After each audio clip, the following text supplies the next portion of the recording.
انت عارف وانا عارف ان الاحياء مادة رخمة والامتحان بتاعها بيكون رخم، بس خلاص بقى هون على نفسك، ما تخليش الاحياء تعكر عليك فرحة الاجازة.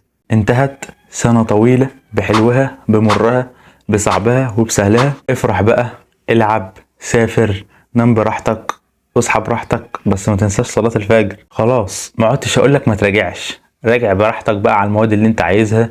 احسب لنفسك انت غلطت كام غلطة، مش هقولك ما تراجعش، بس لو انت بتسمع كلام من الاول وما بتراجعش ابقى قابلني لو افتكرت حاجة. ناس كتيرة سألتني هو انت كنت حاسب لنفسك كام غلطة، ولما شفت النتيجة يعني اتفاجئت ولا كنت متوقعها ولا ايه؟ هقولك انا كنت واخد عهد مع نفسي ان انا ما راجعش نهائي غير لما اخلص امتحانات. لما خلصت ونويت ان انا راجع واحسب لنفسي كام غلطة، ما افتكرتش غير الاحياء والجيولوجيا، اخر امتحانين امتحنتهم. بالنسبه لبقيه المواد جيت اراجع مش فاكر انا حليت ايه اساسا عشان اراجعه، فمعرفتش بقى احسب اخطائي ولا اشوف انا هنقص كام ولا مش هنقص كام، وسبتها على ربنا. وعايزك انت كمان تسيبها على ربنا وتفتكر الحديث القدسي بتاع ربنا اللي بيقول فيه: يا عبدي انت تريد وانا اريد ولا يكون الا ما اريد، فان سلمت لي ما اريد اعطيتك ما تريد، وان لم تسلم لي ما اريد اتعبتك فيما تريد ولا يكون الا ما اريد. يعني ربنا بيقول: رضيت بقضائي هرضيك، مرضتش هتعبك ومش هتاخد برضو غير اللي انا عايزه. فاهم حاجة الرضا بقضاء ربنا، لان انت في كلتا الحالتين انت مفيش في ايدك حاجة غير ان انت ترضى بقضاء ربنا. تمام؟ طيب بالنسبة بقى للاجازة بقى والحاجات الحلوة اللي احنا هنعملها دي، انا كنت سمعت فيديو للشيخ محمد الغليظ بيقول لك انت لازم تخلي بالك من 3 حاجات. اول حاجة وهي علاقتك مع ربنا، تاني حاجة تخلي بالك من جسمك، تالت حاجة تعمل حاجة تنمي بها عقلك. 3 حاجات دمت مفيش غنى عنهم.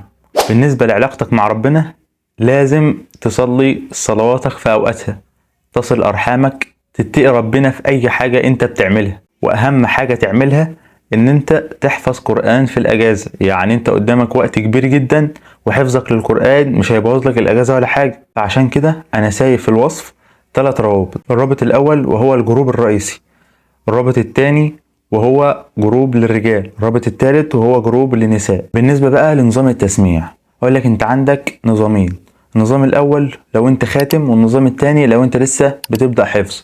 لو انت خاتم هيكون عندك ربع كل يوم تسمعه، ولما تخلص الصورة بإذن الله هيبقى قدامك مراجعة على الصورة كلها. طيب لو انت مش حافظ ولسه عايز تبدأ تحفظ، الورد بتاعك اليومي صفحة كل يوم، ولما تخلص حفظ سواء كنت خاتم او لسه بتحفظ هتكتب على الجروب انا جاهز.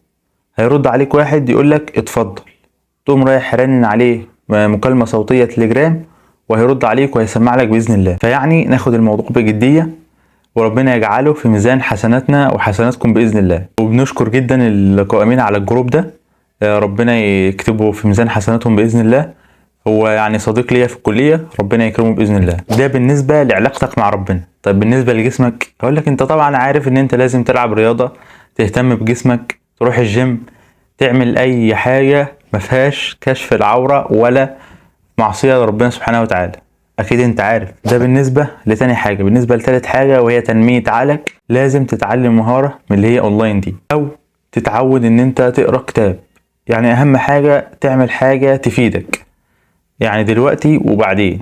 اهم حاجة الاستفادة. بالنسبة بقى للنتيجة، ناس كتير بتبقى قلقانة ومتوترة، وكل شوية النتيجة هتطلع بكرة، لا النتيجة هتطلع بعد بكرة العصر، لا مش عارف بعد بكرة المغرب، وتبوظ عليهم الاجازة. اقول لك لا، النتيجة بتاعتنا ما ظهرتش غير بعد الامتحانات ب17 يوم. يعني انا كنت مخلص امتحانات السنة اللي فاتت يوم 13/7/2023، النتيجة ظهرت يوم 31/7/2023، يعني يوم النصر. ان شاء الله اكلمكم عنه، ويعني وان شاء الله يديكوا جرعة امل كده وثقة في ربنا. فانت دلوقتي مخلص امتحانات يوم 17/7، يعني ما تفكرش في النتيجة غير اول 8.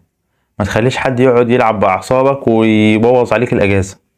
مفهوم؟ وبس كده، كان فيديو كده يعني في السريع. مبروك عليكم الاجازة، يا رب تكون اجازة سعيدة عليكم. اكتبوا لنا بقى عايزين نتكلم عن ايه الفترة الجاية.